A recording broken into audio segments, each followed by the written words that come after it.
দিয়ে একটি নিরপেক্ষ সরকারের কাছে ক্ষমতা দিয়ে এই সরকার বিদায় নিয়ে এটি আমাদের মূল উদ্দেশ্য।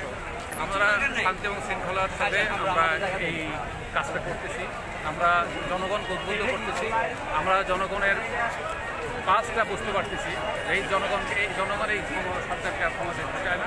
যারা 14 সাল এবং 18 সালে এই যে একটা নির্বাচন প্রহসনের নির্বাচন করে তারা আজকে ক্ষমতায় এই জনগণ এইভাবে আর দেখতে চায় না। মানুষ যে একটা নিরপেক্ষ তত্ত্বাবধায়ক সরকারের অধীনে একটা নির্বাচন, যে নির্বাচনের মধ্য দিয়ে আজকে সুষ্ঠুভাবে মানুষ ভোট দিতে পারবে, মানুষ ভোট কেন্দ্রে আসতে পারবে, মানুষ ভোট উৎসাহ উদ্দীপনার সাথে মানুষ ভোট দেবে, এটি মানুষের আকাঙ্ক্ষা।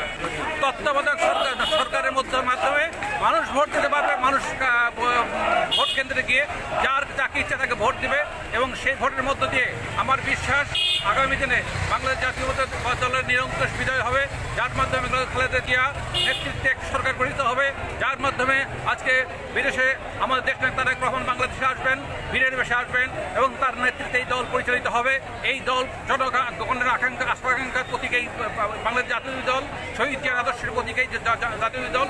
এই দল মানুষ ভালোবাসে, এই দলকে মানুষ এই দলের নেতৃত্বে থাকতে চায়।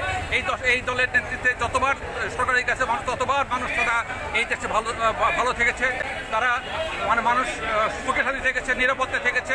আজকে তাই আমার আহ্বান মানুষের কাছে, আপনারা ইনশাআল্লাহ আমাদেরকে পাশে থাকেন, আমাদেরকে সহযোগিতা করেন। ইনশাআল্লাহ আপনাদের দাবি, আপনাদের ভোট দেওয়ার দাবি, এই উৎসাহ উদ্দীপনার মাধ্যমে যে ভোট দেন, এই ভোটটা ইনশাআল্লাহ আমরা আপনাদের এই দাবি আমরা আদায় করে আমরা তবে ইনশাআল্লাহ বাড়ি ফিরবো।